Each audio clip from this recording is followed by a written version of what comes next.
Now for more is Yoel Har, director of Israel's Field Hospital in Ukraine, the Kochav Meir, and director of Sheba Global, speaking to us from Rehovot. And Yoel, first of all, congratulations on that effort. But just fill in, was this designed from the very beginning to be a 2-month or a roughly 2-month effort in Ukraine?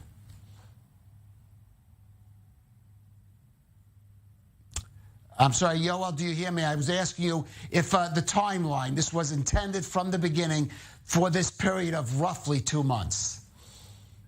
Oh, good evening, Kalev. Sorry for the difficulties in the line.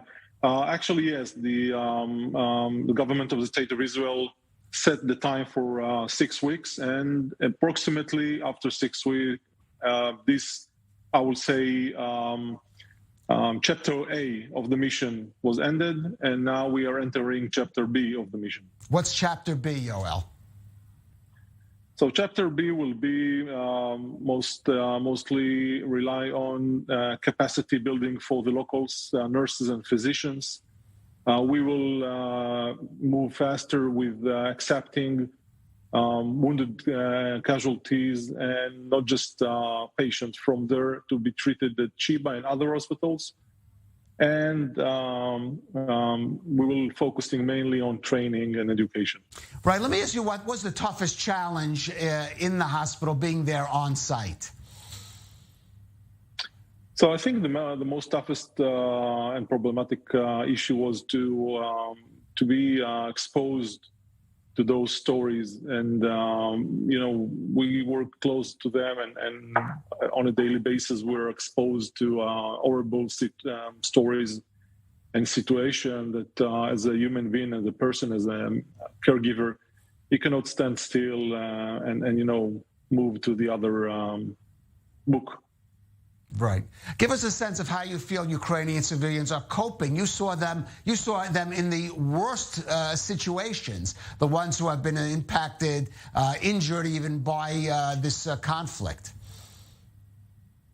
Yeah, so most of them are, cannot have enough words to gratitude the State of Israel, as professionals and as a persons, each one of us got a lot of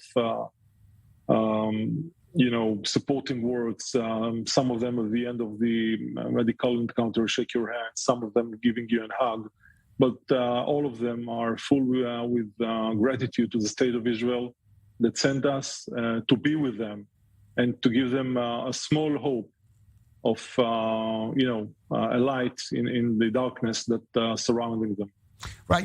If this conflict drags on and we see, for example, attacks on infrastructure, water facilities, other vital services, how much of a health hazard is that going to prevent in the months ahead? I'm not a prophet, and I think no one knows exactly what will be the situation in the future. I can tell you that our environment was safe and secured by the government of the State of Israel, but also we got some guarantees from the Ukrainian, but also from the Russians, that we will operate in a safe zone. And this is the way it was. It was a very safe zone for us. And I hope that this corner of Ukraine will keep safe, because we might be back there. Do you think there could be another mission there? Is that something you take into a possible account? Absolutely. I think no one knows exactly what will be the situation in the next days or weeks. The situation might get worse, and we are ready, as we always. All right. Well, let us hope it does not come to that. But of course, better to be safe than sorry in this case. Yoel Har, director of Sheba Global. Thank you for joining us, and thank you for your service there in Ukraine. Thank you, Colin. Thank you very much.